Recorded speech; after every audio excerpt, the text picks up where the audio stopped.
بسم اللہ الرحمن الرحیم لبیک اللہم لبیک لبیک لا شریک لک لبیک ان الحمد والنعمت لک والملک لا شریک لک۔ جا رہی ہے کہ اعمال کی لائن سے، احتیاطی تدابیر کے لائن سے حج کے ایام میں جن باتوں کو سامنے رکھنی ہے انہی باتوں کو بتانے کے لیے آپ تمام حضرات کو جمع کیا گیا ہے۔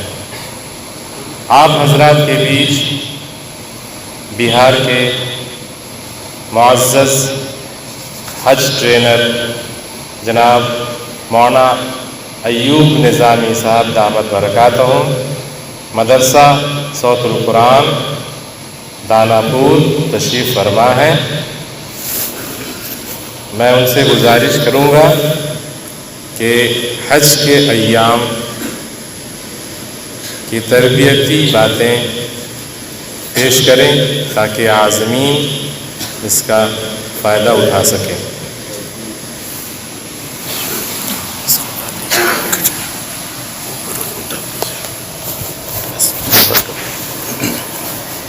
حضرات السلام علیکم ورحمۃ اللہ وبرکاتہ۔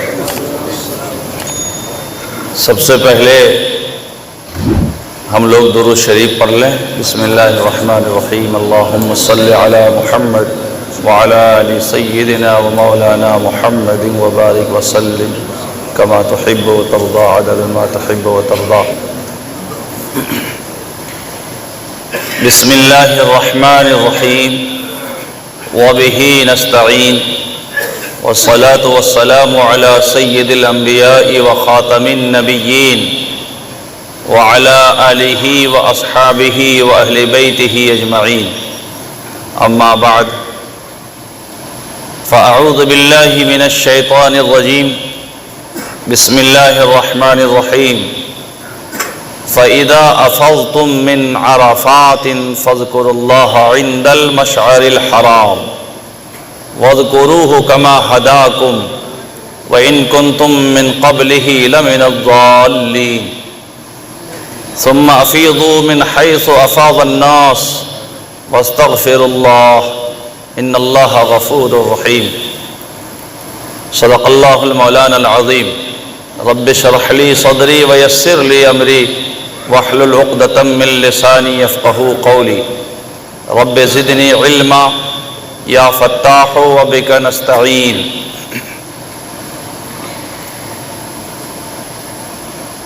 قابل احترام معزز ضیوف الرحمن،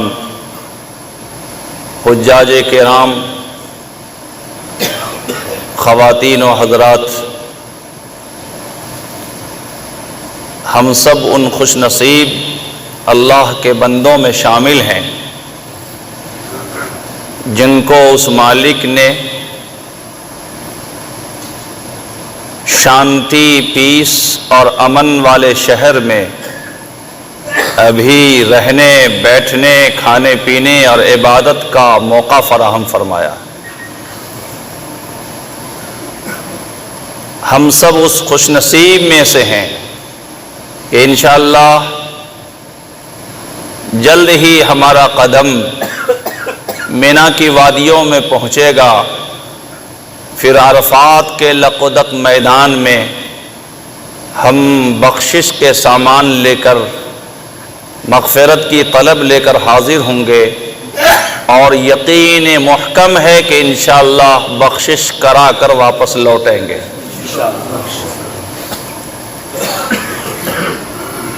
ای سعادت بزور بازو نیست، تانا بخشد خدائے بخشندہ۔ اللہ کا فضل نہ ہوتا تو خدا کی قسم یہ خوشبختی ہمارے ہاتھ نہ لگتی۔ ہم اس خوش بختی کے ایک ایک لمحے کی قدر کریں اور اس نیت سے کریں کہ شاید ایسا حسین اور قیمتی موقع ہمارے ہاتھ آئے نہ آئے۔ مجھے یہ علم ہوا ہے، ایک حجن صاحبہ کل داعی اجل کو لبیک کہہ گئیں، رخصت ہو گئیں، حج کا ارادہ کر کے آئیں، حج کیے بغیر حج کو پا کر اللہ کے ہاں الحمدللہ چلی گئیں۔ عمل کرنا نہیں پڑا، لیکن 100% وہ حجن بن کر، حاجی بن کر اللہ کے ہاں سرخرو بن کر چلی گئی ہیں، اس لیے کہ اعمال کا دار و مدار نیت پر ہے۔ ہم سب ابھی بھی اور بعد میں بھی دعا کریں گے اللہ ان کو اعلیٰ درجہ عطا فرمائے، اور ان کے شوہر کو، ان کے بچوں کو اللہ خوب صبر کرنے کی توفیق عطا فرمائے۔ بلکہ ایک جملہ اس سے آگے بڑھ کے ہم کہیں گے کہ ان کو، ان کے جو بھی وارثین، شوہر ہوں، بچے بچیاں ہوں، ان کو اپنی قسمت پر رشک کرنا چاہیے، فخر کرنا چاہیے کہ موت تو آنی ہے، لیکن بلد امین میں موت آ جائے تو اس سے بڑی سعادت اور کیا ہو سکتی ہے۔ 2018 میں ہمارے ساتھ ایک حاجی آئے تھے بیتیا سے، الحاج نصیر احمد خان صاحب، رحمت اللہ علیہ ہو گئے بعد میں، لیکن ان کی حجن ان کی بیوی مدینہ میں انتقال کر گئی، جنت البقیع میں مدفون ہوئی۔ لیکن جب وہ شوہر ان کے میرے ساتھ تھے، میرے کمرے میں تھے، میں نے اس جیسا صبر اپنی زندگی میں بہت کم دیکھا ہے۔ اتنی خوشی اور مسرت کا وہ اظہار کرتے تھے کہ میں وہ مرد ہوں جس کی بیوی اللہ کے فضل سے جنت البقیع میں ہے، فخر کرتے تھے۔ یہ موقع جسے مل گیا مکہ معظمہ میں اور شہر رسول مدینہ منورہ میں، یہاں کی جسے مٹی مل گئی، وہ یقیناً وہ گھرانہ، وہ خاندان قابل رشک ہے، قابل فخر ہے۔ بہرحال میں نے اس لیے بھی یہ عرض کی کہ تعزیت بھی ہو جائے اور آپ سبھی سے اس مرحومہ کے لیے دعا کی ہم بھی درخواست کر سکیں۔ بہت مختصر وقت میں انشاءاللہ حج کا بیان اس ناچیز سے جو بھی ہو سکے گا انشاءاللہ پیش کروں گا، لیکن یہ قطعاً مت سمجھیے کہ سب کچھ ہم ہی جانتے ہیں، بلکہ میں سمجھتا ہوں کہ مجھ سے زیادہ آپ جانتے ہیں۔ فرق صرف اتنا یہ ہے کہ آپ جو جانتے ہیں وہ کھچڑی ٹائپ کا جانتے ہیں، ملا جلا گیا ہے، کبھی کنفیوژن ہو جاتا ہے کہ یہ کریں تو یہ نہ کریں، یہ کیا ہوگا نہیں ہوگا۔ اسی کو ذرا سیدھا کرنا ہے۔ ٹیڑھی رسی جو دھاگے میں الگ الگ گرہ لگ گئی ہے، اس کو سیدھا کرنا ہے، اور سیدھا کرنے کا دو طریقہ ہے۔ ایک طریقہ تو یہ ہے کہ ہم بیان کریں اور آپ تمام حضرات سنجیدگی سے اس کو سنیں، اور ممکن ہے کہ ایک ایک منٹ پر آپ کے ذہن میں سوال آئیں گے، سمجھنے کی آپ کو پھر سے کوشش ہوگی آپ کی، تو آپ کے پاس کاغذ ہے، موبائل ہے، نوٹ کر لیجئے۔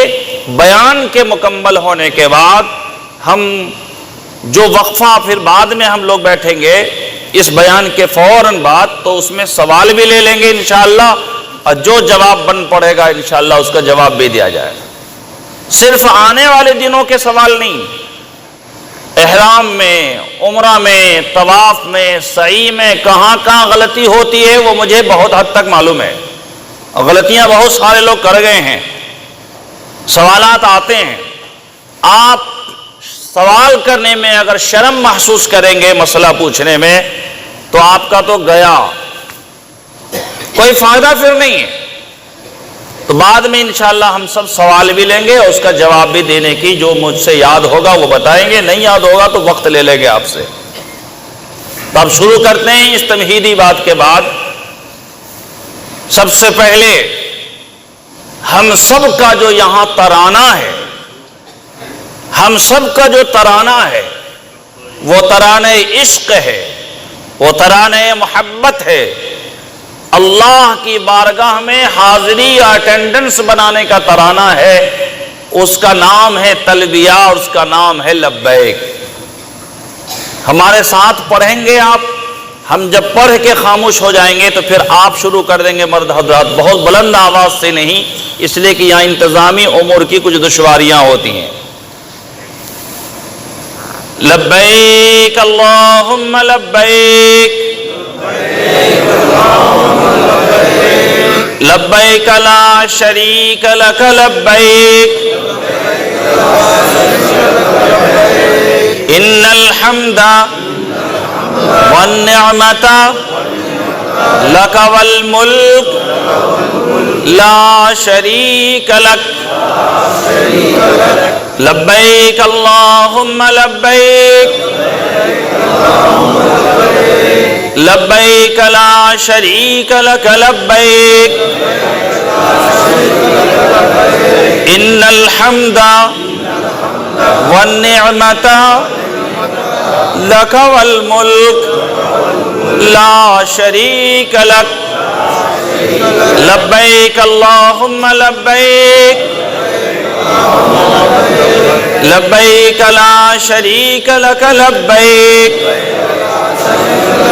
ان الحمد والنعمت لک والملک لا شریک لک۔ یہ وہ تلبیہ ہے، پہلے اسی کا فارمولہ یاد رکھیں۔ عمرہ میں احرام باندھ کر 2 رکعت نماز پڑھنے کے بعد لبیک کا ترانہ شروع ہوگا۔ عمرہ میں احرام باندھنے کے بعد 2 رکعت نماز پڑھ لینے کے بعد نیت کریں گے اور لبیک کا ترانہ شروع ہوگا، اور بیت اللہ کے قریب پہنچ جائیں گے، حجر اسود کے پاس استقبال قبلہ کرنے جا رہے ہوں گے، تب تک یہ لبیک زبان پہ جاری رہے گا۔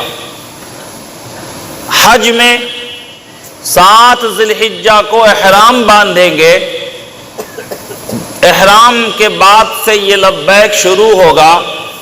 10 ذی الحجہ کو جب بڑے شیطان کی کنکری مارنے پہنچیں گے اور قریب پہنچ جائیں گے، تب تک یہ لبیک زبان پہ جاری رہے گا۔ جب بھی لبیک پڑھیں گے، چاہے عمرہ میں پڑھیں یا حج میں پڑھیں، بس میں پڑھیں یا پیدل پڑھیں، میٹرو میں پڑھیں یا پھر نیچے خیمے میں پڑھیں، کم سے کم 3 بار پڑھنا چاہیے۔ موٹی موٹی بات ذہن میں رکھیے۔ اب اگلی بات جو میں عرض کروں گا، فقہ کے اعتبار سے کچھ فارمولے طے کیے ہوئے ہیں، کچھ اصول طے کیے ہوئے ہیں۔ جس طرح میتھمیٹکس کے، فزکس کے، بائیولوجی کے، کیمسٹری کے کچھ فارمولے اسٹوڈنٹس یاد کرتے ہیں، پھر اس فارمولے کے مطابق وہ اپنے کوشچن کا آنسر تیار کرتا ہے۔ ٹھیک اسی طرح حج کے اور عمرے کے کچھ فارمولے ہیں۔ وہ فارمولہ جس کو ہم اردو اور عربی میں اصول کہتے ہیں، وہ آپ سب کے ذہن میں رہے گا تو اپنی کھچڑی کچھ بھی بنا لیجئے گا انشاءاللہ۔ کھچڑی نہیں، بریانی بھی بن جایا کرے، فارمولہ خالی معلوم ہونا چاہیے۔ شرعی مسائل میں، حج کے امور میں عام طور پر علماء کرام بڑی بڑی کتابیں پڑھتے ہیں، لیکن شرعی فارمولہ جو حج کا اور عمرہ کا ہے، وہ اگر ذہن میں نہیں رہے گا تو وہ بیچارے بھی مسئلہ بتانے سے قاصر ہوتے ہیں، یا مسئلہ اگر بتا بھی دیا تو مسئلے کے اعتبار سے وہ فٹ نہیں ہوگا، وہ درست نہیں ہوتا۔ اور ایسے کئی مسائل روزمرہ ہمارے درمیان سے، ہمارے پاس سے گزرتا رہتا ہے۔ ایک صاحب بمبئی سے فون کیا کہ ہم نے فلاں شیخ الحدیث صاحب سے، ہمارے دوست قاری عظیم الدین رحمانی، انہوں نے کسی بڑے شیخ الحدیث سے ایک مسئلہ پوچھا، اور وہ مسئلہ یہ تھا کہ حلق کرائے بغیر وہ صاحب عمرے کے بعد مدینہ چلا گیا، تو اب کیا کرے گا وہ؟ شیخ الحدیث صاحب سے جو بات بن پڑی انہوں نے بتا دیا۔ انہوں نے اس کی تحقیق کے لیے مجھ سے پوچھا، میں نے کہا اگر وہ لوٹ کے آئے اور بال حدود حرم میں مڑوائے گا، حدود حرم میں ہی مڑوائے گا، تب وہ احرام سے فارغ ہوگا، لیکن حدود حرم میں نہیں، مدینے میں جا کے بال منڈوائے گا، یا عرفات سے باہر حدود حرم، میقات بھی سے بھی باہر ہے وہ عرفات کا پچھلا حصہ، تو پھر اس کا حدود حرم میں بال منڈوانا نہیں ہوا تو دم دینا پڑ جائے گا۔ اس کے آگے اور بھی جزیات ہیں۔ تو شرعی مسائل میں نہ اپنا دماغ لگ سکتا ہے نہ اپنی فکر لگ سکتی ہے۔ شریعت نے جو فارمولہ بتایا، جو اصول ترتیب دیے ہیں، وہ ذہن میں آپ کے رہنی چاہیے۔ ہمیں یقین ہے کہ وہ باتیں ذہن میں رہے گی تو آپ کو حج کے ایام میں بہت انشاءاللہ اس سے مدد ملے گی۔ تو ہم حج کے اعمال مناسک کو بتانے سے پہلے کچھ ضروری فارمولے اور اصول آپ کے سامنے رکھتے ہیں۔ ہمیں یقین ہے کہ انشاءاللہ سبھی لوگ اس کو ذہن میں رکھیں گے، انشاءاللہ رکھیں گے انشاءاللہ۔ نماز ہو یا حج، نماز ہو یا حج، دونوں کے تقریباً ایک طرح کے فارمولے، چاہے وہ نجاست کے معاملے میں ہو یا عبادت کے معاملے میں، طہارت کے معاملے میں ہو یا طہارت کے بعد عبادت و ریاضت کے معاملے ہو، تقریباً یکساں فارمولے ہیں، کہیں کہیں فرق ہوگا۔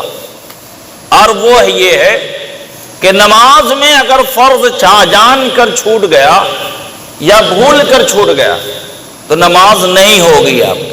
مثال کے طور پر تکبیر تحریمہ، پہلی تکبیر جو کان کے ہاتھ اٹھا کر کرتے ہیں، یہ فرض ہے، قیام فرض ہے، رکوع فرض ہے، پہلا سجدہ فرض ہے۔ اگر یہ چھوٹ گیا نماز ہو جائے گی؟ نہیں ہو جائے گی، ہوگی ہی نہیں نماز، پوری طرح کھڑا نہیں ہوں گے، فرض چھوٹ گیا نماز نہیں ہوگی۔ اللہ اکبر کہہ کے نیت نہیں باندھی، ہاں سبحان اللہ بھی کہہ دیا تو کام چل جائے گا، لیکن تکبیر تحریمہ فرض ہے۔ تو فرض جان کر چھوٹے یا بھول کر چھوٹے، نماز ہو یا حج ہو، تو وہ چیز نہیں ہو۔ ایک اصول یہ ذہن میں رکھیں۔ دوسرا اصول ذہن میں رکھیے، فرض کے بعد نمبر آتا ہے واجب کا۔ نماز کے واجب اگر جان بوجھ کر کے چھوڑ دیا آپ نے تو نماز نہیں ہوگی، لیکن بھول کر کے چھوٹ گیا تو اس چھوٹنے کی وجہ سے شریعت نے ہم کو ایک ریلیکسیشن دیا ہے، ایک راحت دی ہے کہ بندہ سجدے سہو کر لے گا تو نماز ہو جائے گی۔ ہوگی کہ نہیں ہوگی؟ حج میں بھی اسی طریقے کا فرق یہ ہے کہ نماز میں واجب کے چھوٹ جانے کی وجہ سے سجدہ سہو کرنا ہوگا، اور حج اور عمرہ میں واجب کے چھوٹ جانے کی وجہ سے یہاں سجدہ وجدہ نہیں ہے، یہاں تو سیدھا 700 ریال کا بکرا ہے، جس کو دم بولتے ہیں، جس کو دم بولتے ہیں۔ ایک حاجی جب دیارے اللہ کے آئے، اس کی آخری حد تک کوشش ہونی چاہیے کہ اس کے عمرہ میں یا حج میں دم لازم نہ آئے۔ اگر دم لازم آ گیا، ایک اچھا خاصا عمدہ قسم کے کرتے میں اور کپڑے میں سمجھیے کہ چپی لگ گئی ہے، پیوند لگ گیا ہے، اور بھلا بتائیے کہ بہترین کرتا آپ پہنے ہوئے ہوں اور سامنے میں پیوند لگا ہو تو کوئی اچھا کہے گا؟ نہیں کہے گا۔ آپ کی آخری حد تک، لفظ بولتا ہوں سنبھل کے میں، آخری حد تک کوشش ہو کہ آپ کے عمرہ یا حج میں کوئی دم نہیں آئے۔ اس کے لیے حج سیکھنا اور سمجھنا بہت ضروری ہے۔ اس کو ایک مثال سے ہم عموماً سمجھاتے ہیں۔ ابھی بھاگلپور میں اور بہار شریف کی ٹریننگ میں نے جب کہا، لوگوں کو بات بہت پسند آئی۔ میں نے کہا کہ بریانی پکانے کے سارے مسالے آپ کے پاس ہیں، اور کتاب میں فارمولہ بھی آپ نے پڑھ لیا ہے، مجھے بتائیے کہ فارمولہ یاد کر کے بریانی کا مسالہ ڈال کے آپ میں سے کوئی جو نہیں پکایا ہو تو بریانی پکا لے گا؟ نہیں پکا سکتا۔ ٹھیک اسی طرح حج کو فارمولہ یاد کر لینے کے بعد بھی کچھ عملی مشق اور پریکٹس کرنی چاہیے، آپس میں مذاکرہ کرنا چاہیے، انشاءاللہ بریانی بھی پکے گی اور عمرہ اور حج بھی آسان ہو جائے گا انشاءاللہ۔ تو ایک بات تو یہ ذہن میں رکھیے کہ فرض چھوٹ جانے کی وجہ سے وہ عمل نہیں ہوگا۔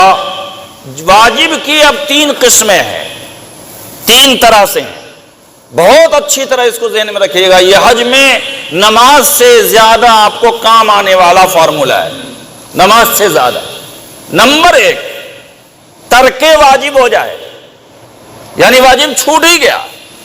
نمبر 2، تقدیم واجب، ایڈوانس واجب کر لیا، وقت ہوا نہیں تھا، ٹائم ہوا نہیں تھا، لیکن وہ واجب آپ نے پورا کر لیا۔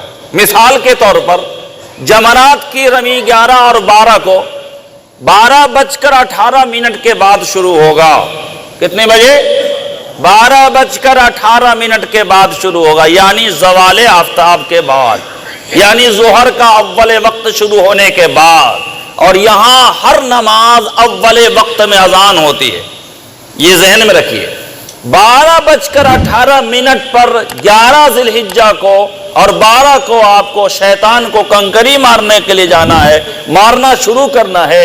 اگر کوئی 12:15 پر اگر کسی نے شیطان کو دونوں دن میں کنکری مار لی، پہلے دن کی نہیں، یہ 2 دن میں کنکری مار لی، تو چونکہ اس نے ایڈوانس میں کنکری مار لی ہے، بیفور مار لی ہے، یعنی وہ تقدیم واجب کر گیا ہے، تو اس کی وجہ سے اب 2 راستے اس کے پاس ہیں۔ یا تو وقت رہتے ہوئے دوبارہ وہ جمرات کی رمی کر لے، کام ہو جائے گا، لیکن وہ روم پہ چلا آیا، یا طبیعت خراب بہت ہو گئی، بیمار ہو گیا، بخار اور فیور ہو گیا، اور عموماً فیور آتے ہیں، تو اب یہ رمی آپ کی باقی رہ گئی۔ اس کا حل سجدہ سہو ہے، اور نماز میں سجدہ سہو سے کام چلے گا، لیکن حج میں تو سجدہ سہو نہیں ہے، اس کی جگہ پر بکرے کا، دمبے کا، یعنی دم دینا ہی پڑ جائے گا۔ تو یہ اصول اور فارمولے ذہن میں رہیں۔ ترک واجب کی وجہ سے دم دینا ہوتا ہے، تقدیم واجب کی وجہ سے دم دینا ہوتا ہے، تاخیر واجب کی وجہ سے لیٹ ہو گیا واجب۔ مثال کے طور پر پہلے دن جمرات کی رمی کا وقت 24 گھنٹہ ہے۔ کتنے گھنٹے ہیں؟ صبح صادق، 10ویں کی صبح صادق سے لے کر 11ویں کی صبح صادق سے پہلے پہلے۔ یہ الگ بات ہے کہ کون سا وقت افضل ہے، کون سا وقت جائز ہے، کون سا وقت مکروہ ہے، یہ تینوں الگ الگ کیٹیگری ہے۔ اول وقت صبح صادق سے ہے، شروع ہوتا ہے اور مغرب تک رہتا ہے، پہلے دن کی بات کر رہا ہوں۔ مغرب سے لے کر کے 12 بجے رات تک جائز مباح وقت ہے، 12 بجے رات کے بعد سے لے کر کے 11 کی صبح صادق تک یہ مکروہ وقت ہے، لیکن قضا کرنے سے اچھا ہے کہ مکروہ وقت میں بھی کام کر لیا جائے، قضا کرنے سے وہ بہتر ہے تاکہ دم نہ دینا پڑے۔ یہ میں مثال کے طور پر ابھی عرض کر رہا ہوں، حج کے 5.5 ایام، 5 نہیں 5.5 ایام کی بات ابھی شروع کروں گا۔ پہلے یہ ذہن میں رکھیے، ترک واجب کی وجہ سے دم دینا ہوگا، تقدیم واجب کی وجہ سے، ایڈوانس کی وجہ سے دم دینا ہوگا، تاخیر واجب کی وجہ سے دم دینا پڑے گا۔ اب پورے حج کے واجبات کے ذہن میں رہنی چاہیے، عمرے کے واجبات ذہن میں رہنی چاہیے، طواف کے الگ واجبات ہے ذہن میں رہنی چاہیے، سعی کے الگ واجبات ہے ذہن میں رہنی چاہیے، بال کٹوانے کے الگ الگ واجبات ہیں ذہن میں رہنی چاہیے۔ مجھے بتائیے کہ عمرہ میں صرف 4 چیزیں لوگوں کو یاد ہے، احرام باندھا، طواف کیا، سعی کیا اور حلق کروا لیا، ہو گیا عمرہ۔ لیکن ان چاروں کے الگ الگ چیزیں ہیں۔ طواف کا 4 چکر فرض ہے، 3 چکر واجب ہے۔ اب یہ فارمولہ ذہن میں نہیں ہے۔ جب یہ فارمولہ ذہن میں ہوگا کہ 4 چکر تو فرض ہے، 7 میں سے 4، 3 چکر بعد والے یہ واجب ہیں، ترک واجب کی وجہ سے، تقدیم واجب کی وجہ سے، تاخیر کے واجب کی وجہ سے دم دینا پڑے گا، پھر اس کے الگ الگ مسائل آئیں گے اور وہ پیش آتے ہیں۔ چھٹے چکر میں کوئی باہر نکل گیا، یا شبہ ہو گیا کہ 7 ہوا کہ 5 ہوا کہ 8 ہو گیا، اس کا مسئلہ سب کھڑا ہو جاتا ہے. اس لیے یہ ایک دو دن 1-2 گھنٹے کی یہ ٹریننگ نہیں ہوتی، مسلسل پڑھنا، مسلسل سمجھنے کی ضرورت ہوتی. اس لیے ہم لوگ بہار میں ضلعوں میں جا کر ٹریننگ تو دیتے ہیں، لیکن دوران ٹریننگ ماشاءاللہ لوگ پان کھانے کے لیے بھی چلے جایا کرتے. عرض یہ ہے کہ ترک واجب، تقدیم واجب، تاخیر واجب، یہ تینوں چیزیں آپ سب کے ذہن میں رہے گی انشاءاللہ. اب طواف، اب عمرہ کے مسائل کو ابھی رہنے دیجیے، آپ ماشاءاللہ بہت عمرہ کر گئے. اب حج کے مسائل کو ان تینوں میں فٹ کر کے آگے کی بات کرتے ہیں، تاکہ آپ کے ذہن میں ترتیب وار ساری باتیں آ جائیں. غور سے سنیں گے انشاءاللہ تعالی. اب آئیے شروع کرتے ہیں. 7 ذی الحجہ کو آپ سبھی حضرات کو مینا کی طرف روانہ ہونا. بیگیج لگیج کیسے کیسے تیار کریں گے، آپ کے یہ SHI اور یہ حضرات انشاءاللہ بیان کرتے رہیں گے، اس پر مجھے نہیں بیان کرنا. مجھے شرعی مسائل کی طرف زیادہ توجہ آپ کو دلانی ہے. اس پورے 5.5 دن کے سفر میں آپ کو 3 فرض ادا کرنا ہے اور 6 واجب پورے کرنا ہے. ان تینوں فرض کو صرف فرض مت سمجھیے، تینوں فرض کی ابتدا بھی ہے اور انتہا بھی ہے. ابتدا سے پہلے کر لیا تو نہیں ہوگا اور انتہا کے بعد کر لیا تو نہیں ہوگا. 6 واجبات میں سے بھی اس کی شروعات بھی ہے، اس کا آغاز بھی ہے، اس کا اختتام بھی ہے. یعنی ٹائم یہاں سے شروع ہوا یہاں تک ختم ہو گیا. ٹائم سے پہلے کر لیا تو نہیں ہوگا، ٹائم کے بعد کیا تو بھی نہیں ہوگا. تو 3 جو فرض ہیں وہ پہلے وہ یاد کر لیجیے. نمبر 1 فرض ہے حج کا احرام باندھنا.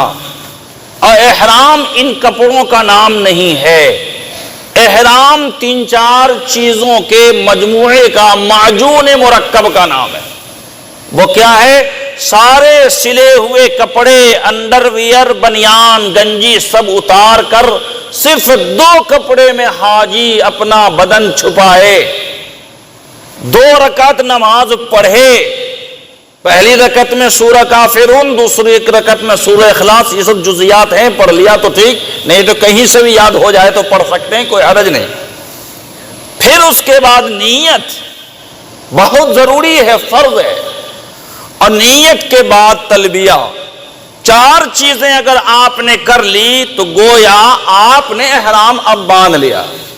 احرام کے کپڑے، 2 رکعت نماز، نیت اور تلبیہ. ان 4 چیزوں کو مجموعے مرکب کو ہی ہم احرام کہتے ہیں. ہر احرام میں، چاہے عمرے کا احرام ہو یا حج کا احرام ہو، یہ بات ذہن میں رہے گی. تو حج کا نمبر 1 فرض ہے احرام. اور احرام میں کیا کیا چیزیں وہ بتا دیا میں نے. نمبر 2 فرض ہے عرفات کا قیام. اس کا ٹائمنگ بھی یہی سمجھ لیجئے. عرفات کے قیام کی ابتدا ہوگی 12:18 سے، یعنی زوال آفتاب کے بعد، یعنی ظہر کی نماز کے بعد. اور اس کا فرض کا اینڈ ہوگا، ختم ہوگا سورج کے غروب ہونے کے بعد. کیا ہوگا؟ نہیں، یہ مسئلہ نہیں. فرض تو صرف اتنا ہے عرفات کا کہ آپ نے قدم رکھ دیا، فرض ادا. فرض اتنا ہی ہے، وہ آگے کی بات آئے گی، آپ کو واجب بتائیں گے. فرض اتنا ہے کہ آپ نے قدم رکھ دیا، یوں گئے عرفات میں، یوں آ گئے، لیکن زوال آفتاب کے بعد ہونا چاہیے. اب پوری رات کا وقت ہے اس میں. اسی لیے کوئی مریض ICU میں بھی بھرتی ہوگا تو سعودی گورنمنٹ اس کو ایمبولینس میں بٹھا کر، سلا کر، اس کو پانی بھی چل رہا ہے، بلڈ بھی چل رہا ہے، اس کو لے جائے گا عرفات، گھما کے ایمبولینس سے لا کر پھر ہاسپٹل میں ڈال دے گا. مطلب فرض اس کا ادا ہو گیا، وہ حاجی ہو گیا. سارے مریض ہاسپٹل سے نکل کے جائیں گے. آپ گھبرائیے گا نہیں. جب آپ وہاں میں عرفات میں ہوں گے تو سینکڑوں کی تعداد میں آپ ایمبولینس دیکھیں گے. آپ سوچئے گا کہ کیا ہنگامہ برپا ہو گیا، کون سی قیامت آ گئی، اتنا ایمبولینس سے. سب میں مریض ہوتے ہیں جن کو عرفات کے قیام کی ادائیگی کے لیے جایا جاتا ہے. تو عرفات کا قیام صرف اتنا ہے کہ آپ نے قدم رکھ دیا اور واپس چلے آئے، آپ کا فرض ادا ہو گیا. لیکن اگلی بات جو سنبھل کر سننے کی ہے وہ یہ ہے کہ عرفات کا ایک واجب بھی ہے، اور ترک واجب سے ابھی آپ نے سنا کہ وہ دم لازم ہوگا۔ عرفات کا واجب یہ ہے کہ عرفات میں سورج اس کے حدود میں غروب ہونا چاہیے۔ فرق کہاں پڑے گا؟ فرق یہاں پڑے گا کہ اگر عرفات کے قیام کے دوران حدود عرفہ کو جو چاروں طرف بنے ہوئے ہیں بڑے بڑے پتھروں پر، اردو میں بھی لکھا ہوگا عرفات شروع، اور ادھر لکھا ہوگا عرفات ختم، انگلش میں بھی لکھا ہوگا، عربی میں بھی لکھا ہوگا۔ حدود عرفہ کو اگر کسی نے سورج غروب ہونے سے قبل چھوڑ دیا اور باہر نکل گئے میٹرو پکڑنے کے لیے، تو ترک واجب کی وجہ سے کیا ہو جائے گا؟ دم دینا پڑ جائے۔ لیکن حالات آپ کے ساتھ ایسے ہی آئیں گے۔ معلم کے لوگ اپنی ڈیوٹی پوری کرنے کے لیے یہاں بیٹھے ہوں تو مجھے معاف کریں، اپنی ڈیوٹی پوری کرنے کے لیے وہ عصر کے بعد ہی سے کہیں گے حاجی چلو ہو گیا ٹائم، ہو گیا، ختم کرو معاملہ، وہ سوچا جلدی جلدی اپنا کھانا پوری کرے۔ آپ اس سے الجھیں گے نہیں، آپ نہ الجھیں گے نہ اس کا کوئی جواب دیں گے۔ مستانہ دیوانہ اللہ کا بندہ عرفات میں کسی کی طرف توجہ نہیں دیتا۔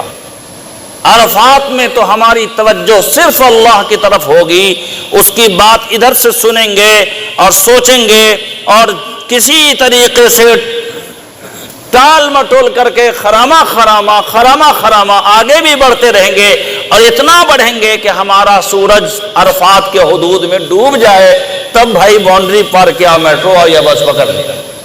یہ ذہن میں رکھیے آپ، حالات اس کے خلاف آپ کے آئیں گے، آپ اس میں کس طرح سے گنجائش نکالیے گا اپنی حکمت عملی بہار والی سیاست والے انداز میں، وہ آپ سمجھ لیجیے۔ تو عرفات کا قیام یہ دوسرا فرض ہے، عرفات کا قیام یہ دوسرا فرض ہے، اس کا ٹائمنگ ہم نے بتا دیا، یہ واجب جو ہے ٹائمنگ ہے وہ سورج وہاں غروب ہونا چاہیے۔ تیسرا اور آخری فرض، حج کا تیسرا اور آخری فرض نہایت ہی امپورٹنٹ، نہایت ہی اہم، جس سے شوہر بیوی کے رشتے کو حلال و حرام کرنے کا معاملہ اسی پر منحصر بھی ہے، اس میں لوگ بہت غافل ہیں، اور وہ یہ ہے طواف زیارت۔ اس کا پورے سال میں 3 ہی دن ٹائم ہے، 10 صبح صادق سے شروع ہوگا، 11 مکمل دن مکمل رات، اور 12 مکمل دن اور 13ویں کی مکمل دن اور سورج کے غروب ہونے تک، سورج کے غروب ہونے تک یہ وقت ہے طواف زیارت کا۔ اور طواف زیارت ہر حال میں مرد پر بھی عورت پر بھی فرض ہے، حج کا رکن ہے۔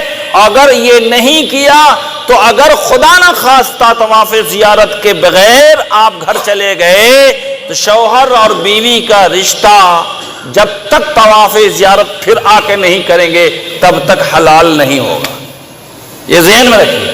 ہاں البتہ مردوں کو کوئی رخصت نہیں، مردوں کو کوئی رخصت نہیں، اسی 3 دن میں طواف زیارت کرنا ہوگا۔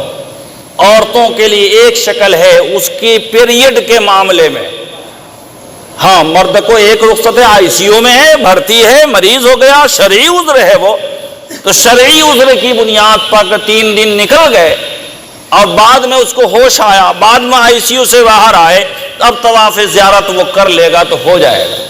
لیکن عام حالات میں اگر تھوڑا سا فیور ہے، تکان ہے، 3 دن میں طواف زیارت نہیں کیا اور چوتھا دن کر لیا تو یہ نہیں ہوگا طواف زیارت، ہوگا بھی تو بڑے دم بدنا اونٹ کے برابر قربانی دینی ہوگی۔ اس کی الگ الگ شکلیں ہیں علماء سے، اور مزید ایسی ضرورت پیش آتی نہیں ہے، عموماً 1000 میں کسی ایک کو آئے گی، کسی کے ایک کو آئے گی تو پرسنل پر انشاءاللہ فون کر کے مسئلہ پوچھ لیجیے گا۔ عورتوں کا اگر اسی درمیان میں پیریڈ آ گیا اور اسی 3 دن میں آ گیا تو وہ رکی رہیں گی، اور جس دن وہ پاک ہو جائیں گی اس دن وہ طواف زیارت کر لیں گی۔ اور اگر خدا نہ خواستہ ان کی فلائٹ کا ٹائم آ گیا اور پیریڈ ہی میں ہے، موقع نہیں مل پایا،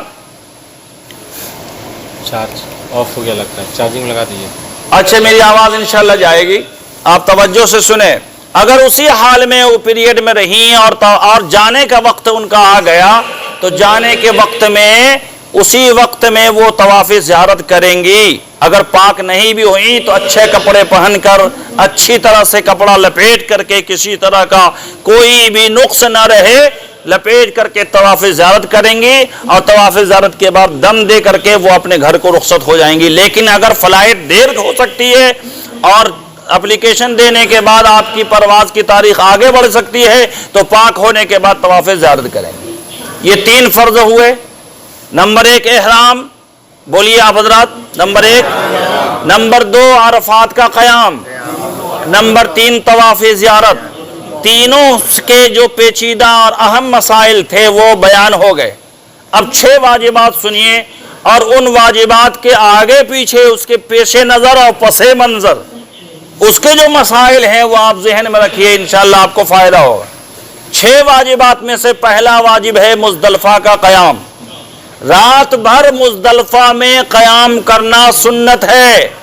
مینا میں تینوں دن قیام کرنا سنت ہے، لیکن مزدلفہ کا قیام کا جو ٹائم ہے، واجب ٹائم، وہ صبح صادق سے لے کر طلوع آفتاب کے تھوڑا سا بعد تک ہے۔ تھوڑا بعد اس لیے بولتے ہیں کہ کہیں ایسا نہ ہو سورج نکلے بھی نہیں، یہ لوگ نکل جائیں۔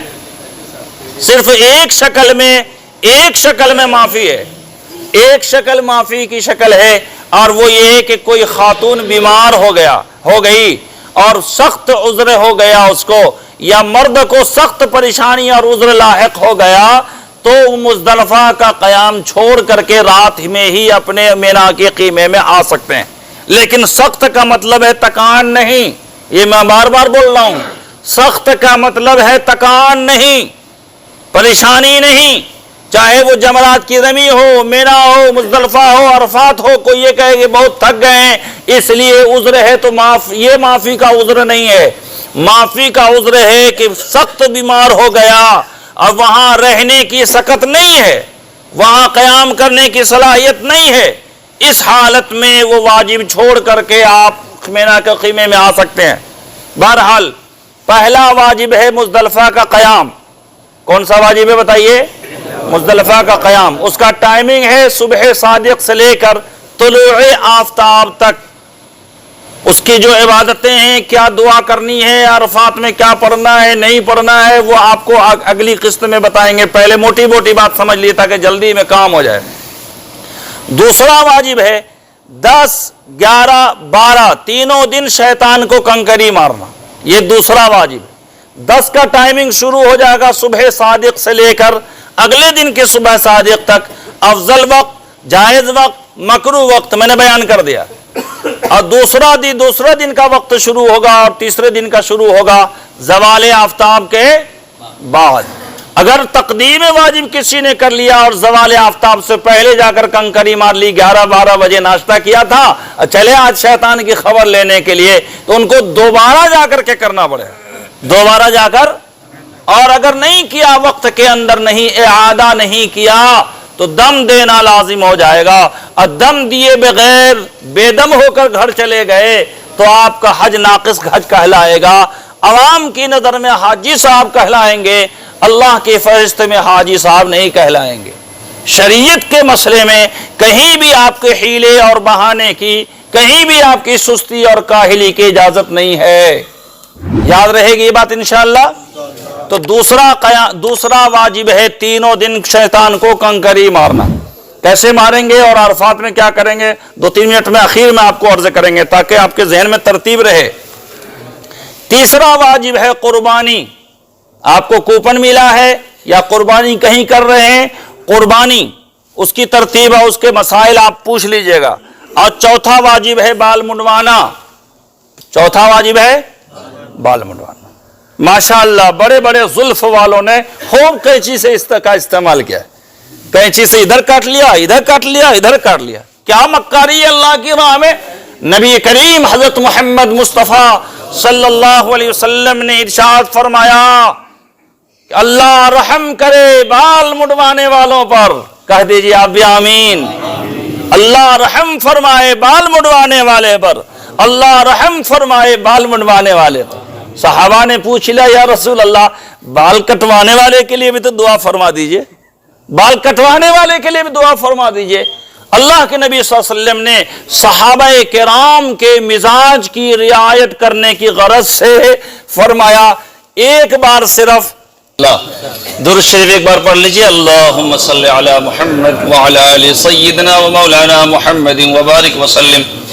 تو میں کہہ رہا تھا یہ آپ سے کہ جمرہ یہ چوتھا واجب ہے، قربانی کرنا چوتھا واجب ہے، قربانی کے بعد حلق کرانا، اور حلق پہ میں بات کر رہا تھا، حضور نے بال استرا پھروانے والے کے لیے 3 بار دعا فرمائی، اور کینچی سے کتروانے والے پر 1 بار، وہ بھی صحابہ نے کہہ دیا کہ اس کے لیے بھی دعا کر دیجئے یا رسول اللہ، تو حضور صلی اللہ علیہ وسلم نے اس کے لیے بھی دعا فرما دی۔ قرآن کریم کے الفاظ ہیں وَاحْلِقُوا رُؤُوسَكُمْ حَتَّى يَبْلُغَ لَا تَحْلِقُوا رُؤُوسَكُمْ حَتَّى يَبْلُغَ الْهَدْيُ مَحِلَّهُ، اپنے سر کو اس وقت تک نہ منڈواؤ جب تک کہ تمہاری قربانی نہ پہنچ جائے۔ اس کا مطلب یہ ہے کہ اللہ کی مرضی، اللہ کی خواہش بندوں سے طلب یہ ہے کہ بندہ بال صاف کرا لے، اسی لیے قرآن میں حلق کا لفظ آیا ہے۔ بہرحال اس پر تفصیل گفتگو انشاءاللہ پھر کبھی۔ تو عرض کرنا یہ ہے کہ آپ سبھی حضرات کا اب بال کتروانے والے کی گنجائش کسی کے پاس رہی بھی نہیں ہے کہ کترواوے، سوائے وہ پورا پھیرنے کے اور کچھ نہیں۔ تو بہرحال آپ بال منڈوائیں گے، یہ چوتھا یا 5واں واجب ہے، چوتھا واجب ہے، اور اس کے بعد 6واں واجب ہے طواف زیارت کے، 5واں واجب ہے طواف زیارت کے بعد سعی کرنا۔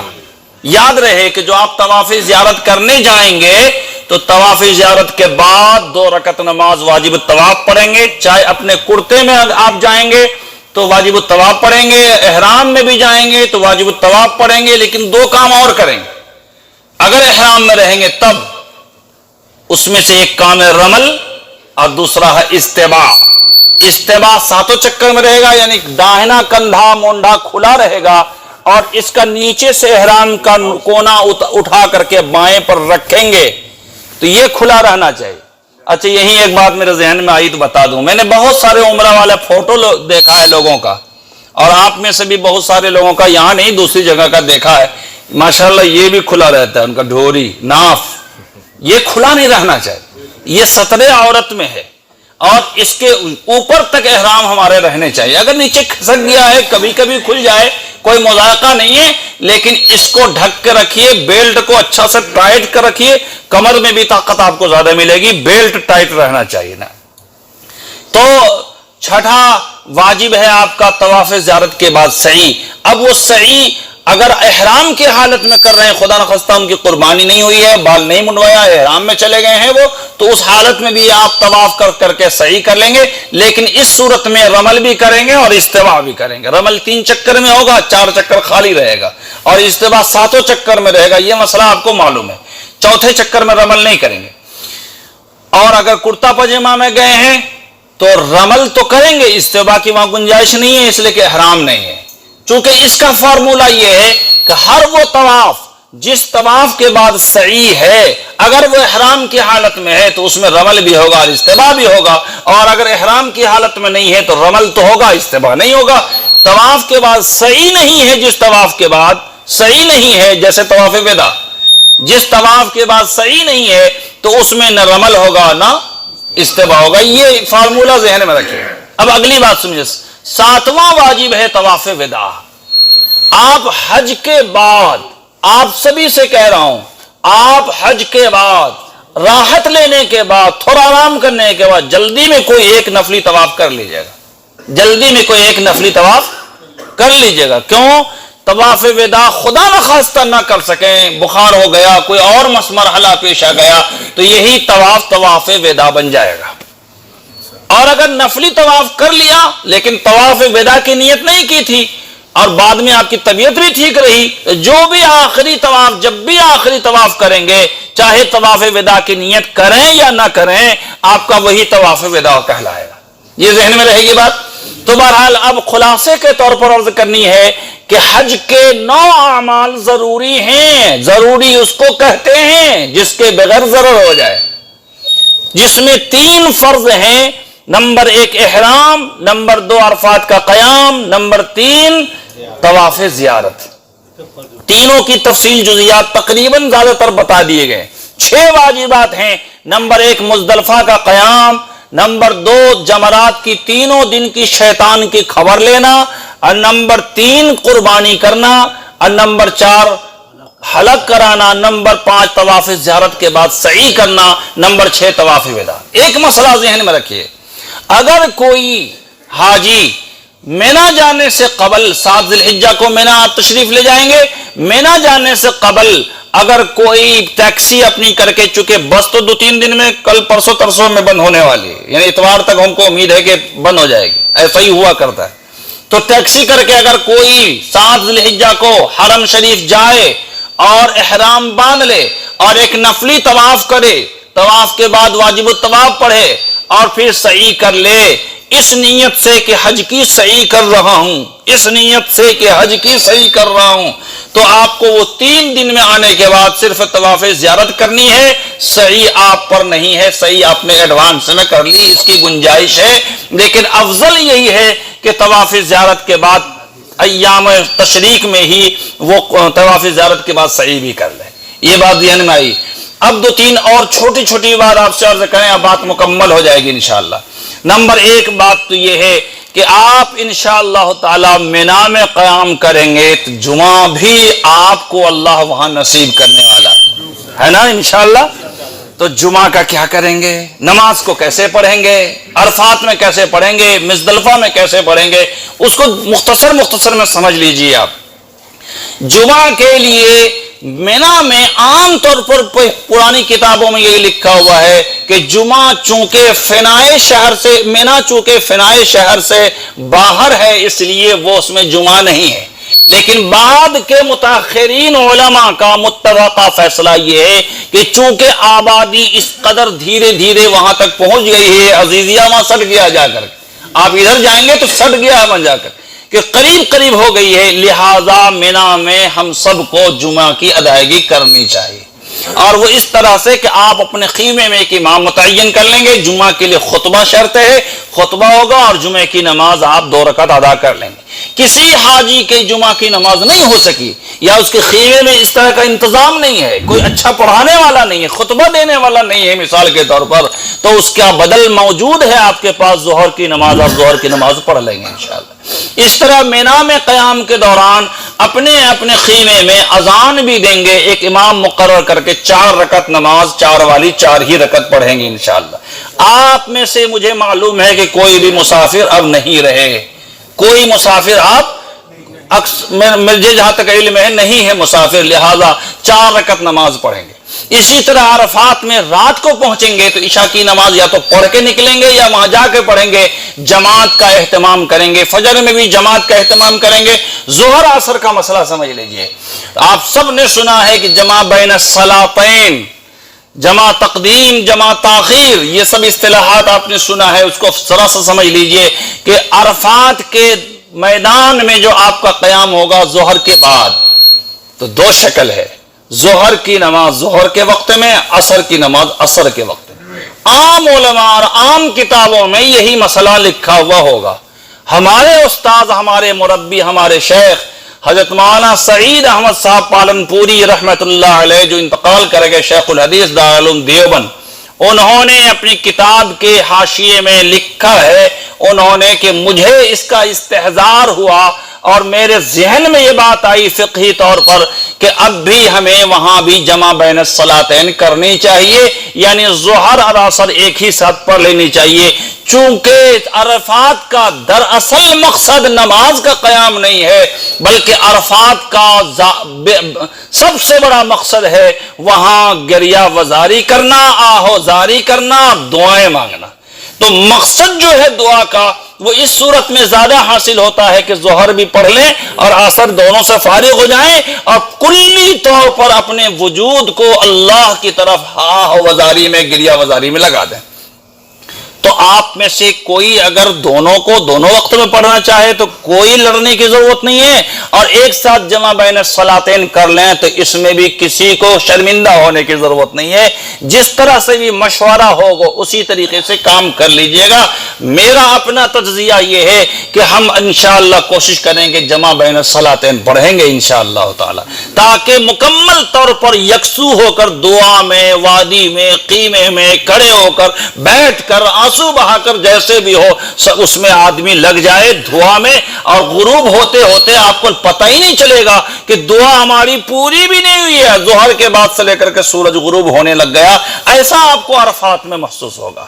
عرفات کے دوران، قیام کے دوران، وہ چونکہ حج کا رکن اعظم ہے، وہاں اللہ کو آپ کی ادا، آپ کے آنسو بہت پسند آئیں گے۔ آپ میں سے کوئی پتھر دل ہی ایسا ہوگا جس کا عرفات میں آنسو نہ بہے گا۔ ہمیں یقین ہے کہ آنسو بہنے کے ساتھ ساتھ آپ اپنے لیے اپنے ملک کی سلامتی اور وہاں محبت کو فتح حاصل ہونے کے لیے اور انصاف کو بلند ہونے کے لیے آپ ضرور انشاءاللہ دعا کریں گے۔ اس کے علاوہ عرفات کی جو سب سے بہترین دعا حدیث میں بتلائی گئی وہ صرف ایک ہے، باقی جو دعا آپ کو یاد ہو آپ پڑھتے رہیں۔ ایک دعا حدیث میں خاص طور پر اس کی تلقین کی گئی ہے، وہ یہ ہے، اللہ کے رسول صلی اللہ علیہ وسلم نے فرمایا کہ کلمہ توحید لا الہ الا اللہ وحدہ لا شریک لہ لہ الملک و لہ الحمد یحیی و یمیت وہو علی کل شیء قدیر، اس دعا کو کثرت سے وہاں پڑھنی چاہیے۔ اس کے علاوہ ایک دو بات اور ذہن میں آ رہی ہے، وہ یہ ہے کہ عرفات میں قیام کے دوران آپ مکمل طور پر قبلہ رخ ہو کر، کھڑے ہو کر کے، بیٹھ ہو کر کے ضرور دعا کریں گے۔ اللہ کے نبی محمد عربی صلی اللہ علیہ وسلم کا تصور ذہن میں رکھیں گے۔ تقریباً 5 سے لے کر 6 گھنٹے تک حضور نے، ہمارے آقا صلی اللہ علیہ وسلم نے بے آرام اونٹنی پر بیٹھ کر کے سخت تپش اور دھوپ میں قبلہ رخ ہو کر اللہ کے بارگاہ میں دعا فرمائی۔ آپ اے سی میں بیٹھ کر دعا نہیں کریں گے تو بتائیے ہمارا وہاں پہنچنے کا کیا فائدہ ہے؟ اے سی میں ہوگی اور بڑھیا کنڈیشن، وہاں بھی بیٹھیے، وادی میں بھی نکل جائیے۔ انتظامی امور کی وجہ سے وادی میں نکلنا، دھوپ میں منع کیا جائے گا۔ تھوڑی دیر آپ ذرا ٹھنڈا ہونے دیجیے گا، پھر نکلیے گا وادی میں، اور جھاڑیوں کے درمیان نیم کے پیڑ لگے ہوئے ہیں، اس کے پیاس کہیں بھی کھڑے ہو کر کے دعا کیجیے گا۔ ایک اور بات ذہن میں رکھیے کہ عرفات کے قیام کے بعد بہت جلدی نہیں کیجیے گا، کوئی ضروری نہیں کہ جلدی کریں۔ پوری رات میں سے کسی بھی طریقے سے مزدلفہ آپ کو پہنچنا ہے۔ اب مزدلفہ پہنچنے کے لیے یہ لازم سمجھ لیجئے کہ آج کی مغرب کی نماز کا وقت شروع ہوگا سال میں ایک بار صرف حاجی کے لیے، عشاء کے وقت سے اس کا مغرب کا وقت شروع ہی ہوگا۔ لہذا مسئلہ کہاں فرق پڑے گا؟ اگر کسی نے عشاء کی نماز وقت سے پہلے، عشاء کی نماز کے شروع ہونے سے پہلے مغرب کی نماز مزدلفہ میں بھی جا کر ادا کر لیا تو نماز ہو جائے گی؟ کیوں؟ کیونکہ آج کے دن حاجی کے لیے مغرب کا وقت شروع ہی ہو رہا ہے عشاء کے وقت سے۔ یہ فارمولہ ذہن میں رہے گا تو کسی کو کوئی پریشانی نہیں ہوگی۔ لوگ کہیں گے کہ ارے بھائی مغرب کا ٹائم ہو گیا، آپ مزدلفہ پہنچ گئے لیکن عشاء کا وقت شروع نہیں ہوا ہے، انتظار کریں گے۔ پہلے مغرب کی ایک اذان ہوگی اور مغرب کی نماز پڑھیں گے، اور پھر اسی اقامت سے آپ عشاء کی جماعت پڑھیں گے، پھر مغرب کی سنت پڑھیں گے، پھر عشاء کی سنت پڑھیں گے، پھر وتر پڑھیں گے۔ اس طرح سے مزدلفہ کے قیام کی ابتدا ہوگی۔ تھوڑی دیر راحت کر کے، کھانا وانا کھا کر کے، باتھ روم وغیرہ ذرا سا کم ہے وہاں، یہ گنجائش ہوتی نہیں ہوتی ہے، بھیڑ زیادہ ہوتی ہے، کھانے پینے پر تھوڑا کنٹرول کر لیجئے گا 1 دن 2 دن، اور اس کے بعد کنکری 70-72 چن لیجئے گا، اپنے بٹوا میں رکھ لیجئے گا، پھر تھوڑی دیر آرام کیجئے گا۔ آج کی رات شبینہ رات ہے۔ جو لوگ میٹرو سے جائیں گے وہ شاید مسجد مشعر حرام نہیں دیکھ پائیں گے، اور جو لوگ بس سے جائیں گے ان کی بسیں مسجد مشعر حرام، جس کا ذکر قرآن کریم میں ہے، جس کو ابھی میں نے تلاوت کی تھی، وَاذْكُرُوهُ كَمَا هَدَاكُمْ وَإِن كُنتُم مِّن قَبْلِهِ لَمِنَ الظَّالِمِينَ فَإِذَا أَفَضْتُم مِّنْ عَرَفَاتٍ، اللہ تعالیٰ نے فرمایا کہ جو تم عرفات سے گزرو، ہماری مسجد مشعر حرام کے پاس پہنچ جاؤ، وہاں اللہ کا خوب ذکر کرو، اتنا ذکر کرو جیسے باپ دادوں کو یاد کرتے ہو۔ لیکن بس والوں کو یہ موقع ملے گا کہ مسجد مشعر حرام کے سامنے بیٹھنے کے لیے چند لمحے اس کو، لیکن وہاں ٹھہرنا اس لیے نہیں ہے کہ تھوڑی دیر میں پل جھپکتے ہی بھیڑ لگ جائے گی۔ آپ ٹھہریے تھوڑا سا اور آگے، جہاں باتھ روم ہو وہاں ٹھہریے گا، تاکہ مینا کی طرف آپ کا موومنٹ اور جانا آسان ہو جائے۔ جب عرفات میں آپ نے کنکری چن لی اور صبح صادق ہو گئی اور طلوع آفتاب تک دعا میں مصروف رہے تو آج کی رات شبینہ رات ہے، یعنی قیام اللیل، یعنی شب برات سے بھی زیادہ، شب قدر سے بھی زیادہ افضل رات ہے، تو تھوڑی دعا بھی کر لیجئے، تھوڑا آرام بھی کر لیجئے۔ اب وہاں سے واپس آپ کو مینا کے خیمے میں آنا ہے، مینا کے خیمے میں سامان رکھیں گے، انتظامی امور کے پیش نظر ٹائمنگ بنا ہوا ہوگا کہ مینا کے خیمے سے کس وقت نکلنا ہے، اور چاروں طرف سے تالا لگا ہوا ہوگا آپ کی لوہے کی باؤنڈری میں۔ یہ عموماً یہی ہوتا ہے، آپ پریشان ہوں گے کہ مجھے تو جانا ہے 1 بجے اور وہاں میرے نکلنے کا ٹائم نہیں ہے۔ پریشان ہونے کی ضرورت نہیں ہے، آپ کو کسی نہ کسی شکل میں مغرب سے پہلے خیمے کو کھول دیا جائے گا، اور آپ جب بھی جمرات کی رمی کے لیے نکلیں گے تو آپ یہ کوشش کریں کہ تنہا یا 1-2 یا میاں بیوی نہ نکلیں، کم از کم 8-10 آدمی کا جتھا اور گروپ لے کر کے نکلیں گے تو آپ کو فائدہ انشاءاللہ ہوگا۔ آپ جب جمرات کے پل پر پہنچیں گے، مثال کے طور پر اسی طرح کا کھمبا ہے، کافی بڑا، وہ 40 فٹ لمبائی ہے، اس کی 40 فٹ لمبائی ہے، اور کشتی نما بنا ہوا ہے، اس کے چاروں طرف کنواں ہے، کھائی ہے جس میں پتھر جا کے گرتا ہے۔ تو آپ جاتے ہی شیطان مردود پر برس نہیں پڑیے گا، جاتے ہی نہیں برس پڑنا ہے، جانے کے بعد ذرا سا پیچھے ہٹ کر کے ایک نظر دیکھ لیجئے کہ کنکری کیسے ماری جا رہی ہے۔ جب ایک نظر آپ دیکھ لیجئے گا، ایک نظر بھی دیکھ لیجئے گا، تو آپ کا ہمت چوتھے آسمان پر پہنچ جائے گا، اور آپ کو لگے گا کہ پورے حج میں کنکری مارنے سے زیادہ سہولت والا کوئی کام نہیں ہے۔ سچ بتا رہے ہیں، یہی آپ کو محسوس ہوگا۔ تو آپ دائیں طرف والے حصے میں نہ مار کر کے تھوڑا بائیں طرف ہٹ کر کے خواتین کو آگے کر دیجئے گا، پہلے اس کو کنویں کے اس سے مینڈ سے سٹا دیجئے گا، پہلے 7 کنکری خواتین مار لیں گی، اور اس کے بعد آپ اپنی رمی کر لیجئے گا، کنکری مار لیجئے گا، پھر بائیں طرف ہٹ کر کے، پہلے دن کی بات بتا رہے ہیں، بائیں طرف کی طرف ہٹ کر کے آپ سیدھا یو ٹرن لے کر کے اپنے خیمے میں آ جائیے گا۔ نمبر 1 بات۔ نمبر 2 بات یہاں ذہن میں رکھنی چاہیے کہ جب آپ کنکری مارنے لگ جائیں تو بسم اللہ اللہ اکبر رغما للشیطان ورضا للرحمن، یہ پڑھ کے دعا پڑھ کر کے آپ کنکری، ہر کنکری پہ پڑھنا، لیکن نہ یاد رہے تو بسم اللہ اللہ اکبر کافی ہے، اور جب کنکری مار لیں تو دعا پڑھیں اللہم اجعلہ حجا مبرورا وسعیا مشکورا وذنبا مغفورا وغیرہ وغیرہ۔ نہ یاد ہو تو صرف دل میں دعا کر لیں اور وہاں سے نکل جائیں۔ بڑے شیطان کو یعنی پہلے دن کنکری مارنے کے بعد خیمے میں آرام کریں۔ آج کوشش نہ کریں کہ ہم آج ہی طواف زیارت کر لیں، اس لیے کہ آج بھیڑ کا دن ہے اور بہت تھک کے آپ آئے۔ 11 ذی الحجہ کو جمرات کی رمی اور طواف زیارت کی ترتیب اور مشورہ آپ کو بتا دیتے ہیں، لازم نہیں کہ اسی مشورے پر عمل کریں۔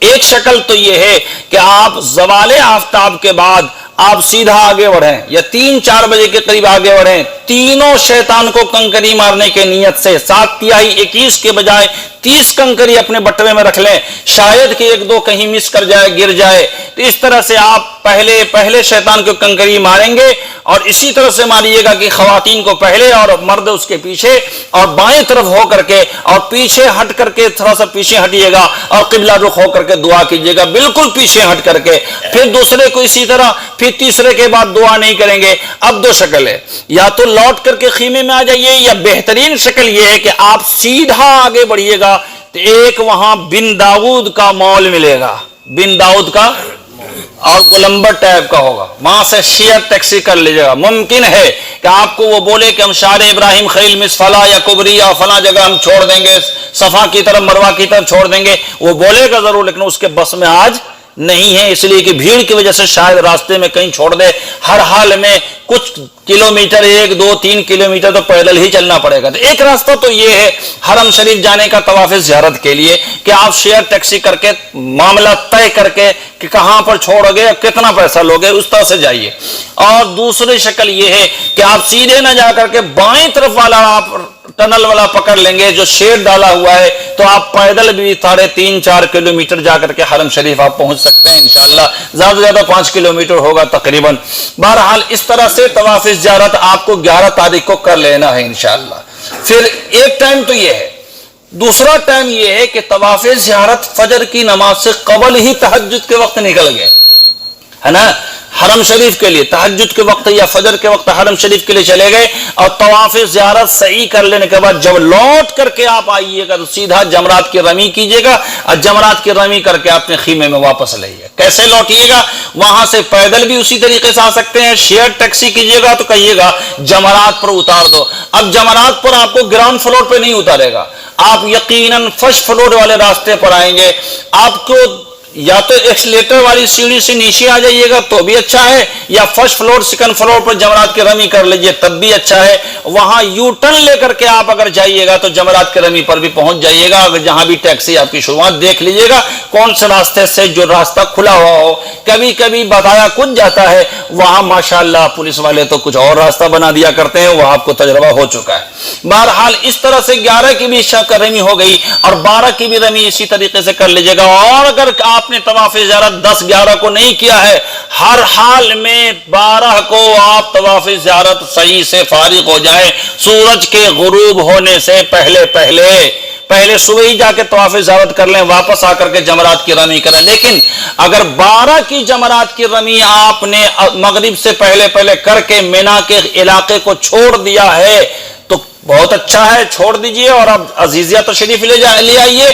لیکن اگر آپ نے رکنے کا ارادہ کر لیا, یہاں ایک مسئلہ سمجھ لیجئے جس میں بہت لوگ کنفیوژن ہے کہ اگر 1 گھنٹہ قبل آپ تیاری کر رہے ہیں نکلنے کی, لیکن سورج مینا کے علاقے میں غروب نہیں ہوا, تیاری ہماری تھی لیکن بھیڑ بھاڑ کی وجہ سے سورج غروب نہیں ہوا, سورج مینا ہی میں غروب ہو گیا, تو اس میں کوئی حرج کی بات نہیں ہے, آپ نکل سکتے ہیں. لیکن تیاری بھی نہیں کیا اور آپ نے یوں اٹھل مٹھل کر رہے ہیں اور خیمے میں پڑے ہیں, یہاں تک کہ 12 تاریخ کو سورج غروب ہو ہی گیا آپ کا مینا کے علاقے میں, تو ہر حال میں آپ کو رک جانا پڑے گا.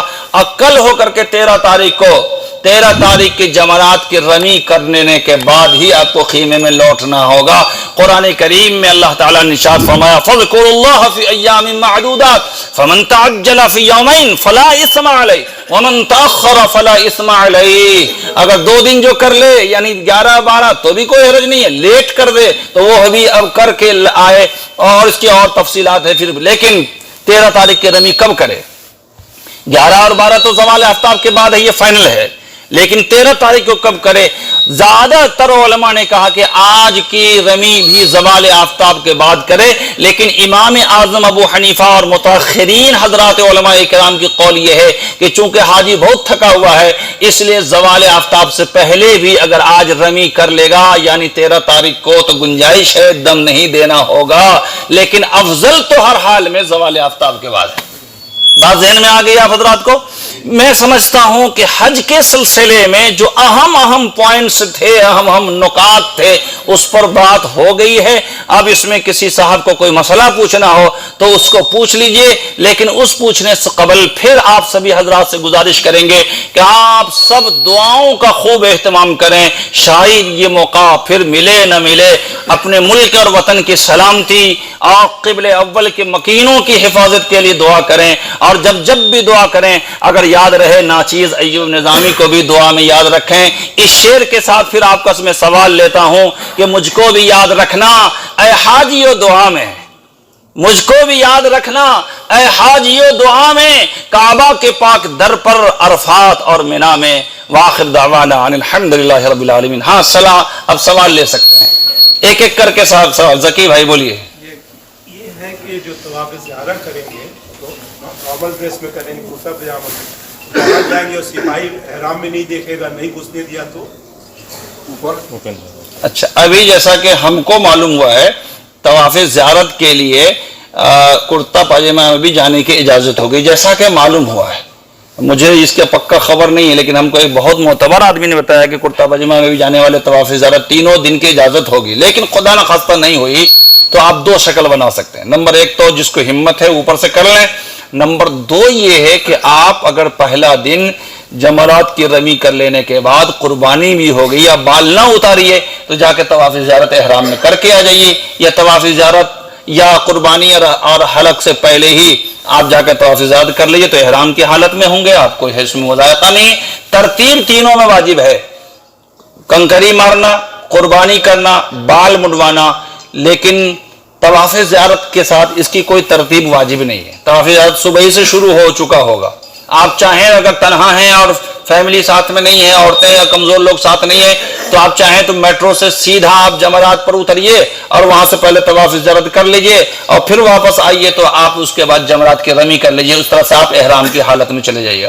ویسے ہم لوگوں کو پتہ چل جائے گا خیمے میں انشاءاللہ کہ کرتا پاجامہ والے کو جانے دیا جا رہا ہے کہ نہیں جا رہا, اسی حساب سے فیصلہ کر لیجئے گا انشاءاللہ. اگر نہیں تو احرام کے کپڑے میں جا کر کے کر نہیں سکتے ہیں. اس کے سلسلے میں تو ہم نہیں کچھ کہہ سکتے, ہیلا بہانا اور وہ ہے نہیں کہہ سکتے. آپ اس دن دیکھ لیجئے گا سچویشن کیا حالات پیدا ہوتے ہیں. ہم کو امید ہے کہ انشاءاللہ طواف زیارت کے لیے نہیں روکیں گے. ایک بڑے معتبر آدمی نے مجھے بتایا. جی اور کوئی سوال ہے؟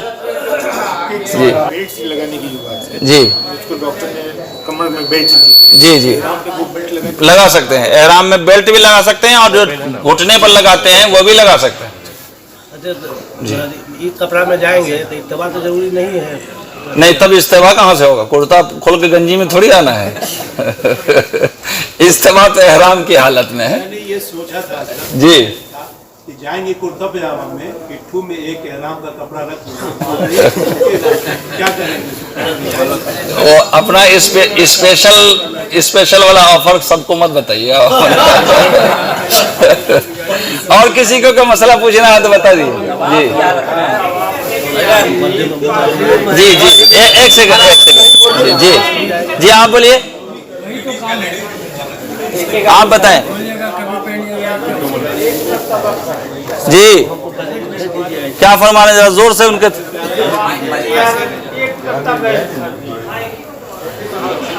7 چکر کرنا ہے. جی ہاں, ایک ہی بار. جی حضرت آپ فرمائیے. حضرت کیا فرما رہے ہیں؟ میں کہہ رہا تھا طواف کیا کرنے کی صورت میں جی ایسی بھیڑ اس میں رمل کیسے کیا جائے؟ ہاں بہت بڑی بات ہے. جتنی گنجائش ہو کسی کو تکلیف دیے بغیر اتنے رمل ہو جاتی ہے. ہم لوگ کیا, ہم بتا دیتے ہیں آپ کو, ہم لوگ جو رمل کرتے ہیں دونوں کوہنی کو سٹایا, یوں کر لیا, تھوڑا سا سنت کی ادائیگی کر لینا مقصد ہے, بس ہو گیا. دونوں کوہنی کو اپنے جسم سے سٹا لیجئے, یوں پہلوان کی طرح تھوڑا سا بھی چل لیجئے گا, حضور کی کچھ سنت بھی تھوڑے لمحے ادا ہو جائے گی انشاءاللہ, کافی ہے. جی جی سے اپنا سامان لے کر کے نکل گئے, جی سامان لے کے کنکڑی مارنے کے بعد سامان اپنا ہوٹل طواف زیارت کر لیے, مغرب سے پہلے کوئی حرج نہیں, اس کے بعد کوئی بات نہیں. آپ اپنے ہوٹل میں لا کر سامان رکھ کر کے طواف زیارت کے لیے جا سکتے ہیں. جی آپ بتائیں حاجی صاحب.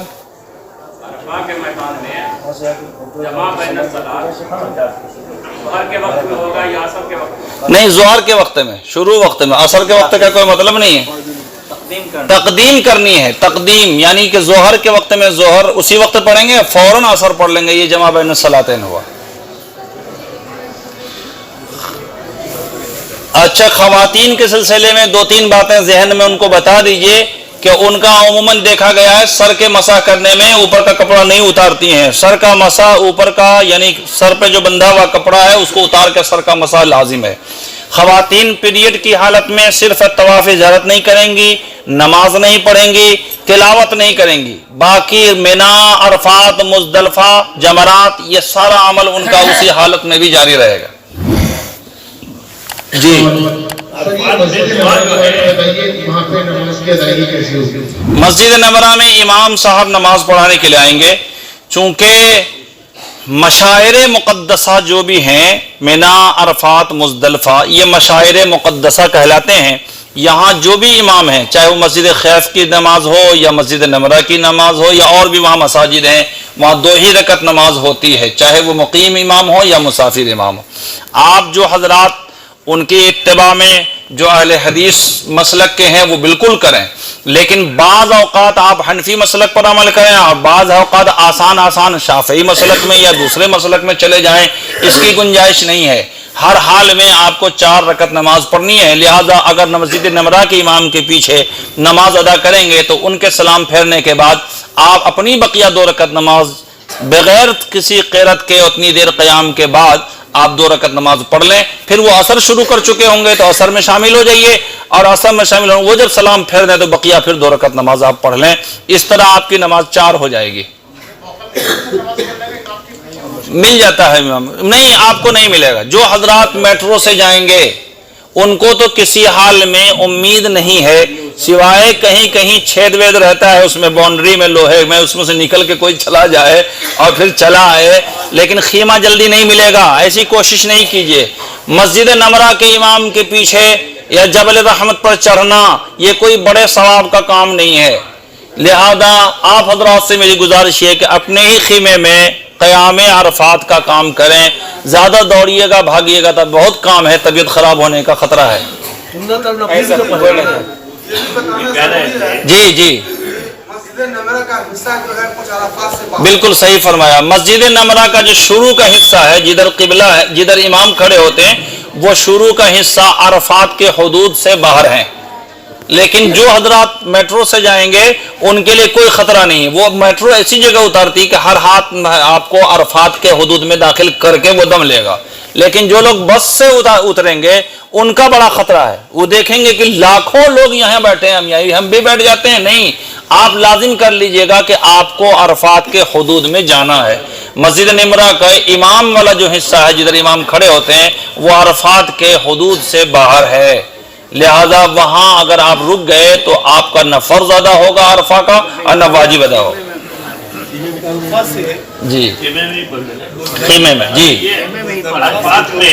مزدلفہ سے جو پھر ہم لوگ کو نہ لایا جائے گا، سیدھے جمرات کو بھی جا سکتے ہیں اسی میٹرو سے؟ جا سکتے ہیں، جی جی۔ اگر مینا سے آپ حضرات جن کو سہولت ہے، سامان زیادہ نہیں ہے، اور اگر عورتیں بھی نہیں ہیں، کمزوری بھی نہیں ہے، تو جمرات یہ مینا سے جب آپ کو یہ مزدلفہ سے جب لایا جائے گا واپس تو میٹرو سے سیدھا آپ وہاں جمرات کے پل پر بھی اتر سکتے ہیں، لیکن اس میں بھی 1.5 کلومیٹر سمجھ لیجیے چلنا ہی ہوگا جمرات کے وہاں پر پوائنٹ پہ جانے کے لیے، لیکن ایسا عموماً کم ہوتا ہے، پریشانی زیادہ ہوتی ہے اس میں، لیکن آپ دیکھ لیجئے گا سہولت ہو ہمت ہو تو چلے آئیے، اس لیے کہ بہت تھکے ہوئے ہیں آپ، تھوڑا وہاں خیمے میں جائیے گا تو تھوڑا سستا لیجئے گا اچھے سے۔ ایک اور ذہن میں رکھیے بات کہ آپ مزدلفہ سے جب واپس ہوں گے تو بس والے حضرات تو دھیرے دھیرے واپس ہوں گے، ہو سکتا ہے کہ پیدل ہی ان کو آنا پڑے، لیکن میٹرو والے حضرات پیدل بھی آ سکتے ہیں اپنے خیمے میں، شرط یہ کہ لوکیشن آپ کو پتہ ہونا چاہیے۔ آپ جس خیمے میں قیام کریں گے اس خیمے کا لوکیشن اپنے موبائل سے کسی دوسرے ساتھی کے واٹس ایپ پر لوکیشن، کرنٹ لوکیشن شیئر کر دیجیے گا تاکہ واپسی میں آپ کو وہاں پر آسانی ہو جائے، اور پھر وہ جو میپ آیا ہے خیمے کا اور پھر وہ کئی طرح کا اس کا لوکیشن آ گیا ہے، وہ سب لوگوں کو پتہ ہو جائے تو اور اچھا ہے، یا 10 ساتھی میں سے 2-4 کو پتہ ہو تو اور لوگوں کی اس میں رہنمائی کریں۔ یاد رہے اپنے حج کرنے کا جتنا ثواب ہے علماء نے بیان کیا ہے، اس سے بھی بڑا ثواب یہ ہے کہ کسی کی ہم اللہ کی ان راہوں میں کام آ جائے، اس لیے کہ کسی کے کام آنا اس کا بھی حج ہے تو اس کو تو حج کا ثواب ملے گا، آپ اس کی رہنمائی کر گئے، کام آ گئے تو انشاءاللہ اس کا ثواب آپ کو بھی ملے گا انشاءاللہ۔ جی پورے سامان کو لے جانے نہیں دیتا ہے، بڑے سامان کو نہیں لے جانے، نہیں، بڑے سامان کو نہیں لے جانے دے گا، پٹھو بیگ ہونا چاہیے، تھوڑا بہت سامان ہو تو لے کے جا سکتے ہیں، بڑا جو بیگ مزدلفہ میں، چھاتا کا ضرور استعمال کر لیجیے گا۔ مزدلفہ میں جی مغرب اور عشاء ایک ساتھ پڑھنا ہے، سنت اور وتر۔ مغرب کی نماز پہلے پڑھیں گے، پھر عشاء کی جمع نماز پڑھیں گے، پھر مغرب کی سنت، پھر عشاء کی سنت، پھر وتر۔ اور کوئی مسئلہ ہے تو ہو جائے، ٹائم کتنا 12 بج گیا ہوگا؟ اچھا یہ جو دعا کے لیے کھڑے ہو کے دعا کریں گے یا بیٹھ کے بھی کر سکتے ہیں؟ زیادہ افضل ہے کہ کھڑے ہو کر دعا کریں، لیکن کبھی کھڑے ہو کر کبھی بیٹھ کے، تھوڑا کھڑے ہو کر تھوڑا بیٹھ کے۔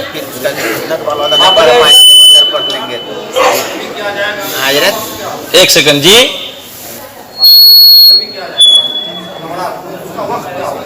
پہلے دن جمرات کے رمی میں نے عرض کیا تھا کہ آج کا وقت صبح صادق سے شروع ہوگا، 24 گھنٹے تک کا ٹائم ہے یہ، اور دوسرا دن تیسرا دن 22 گھنٹہ یا 19 گھنٹہ یا 20 گھنٹے کا ٹائم ہے، یعنی زوال آفتاب کے بعد سے شروع ہوگا اور اگلے دن کی صبح تک میں ہوگا۔ 12:18 پر 11-12 ذی الحجہ کو جمرات کی رمی کا یعنی 2 دن کی کنکری مارنے کا ٹائم شروع ہوگا، اور پہلا دن کا ٹائم صبح صادق سے شروع ہو جاتا ہے۔ جی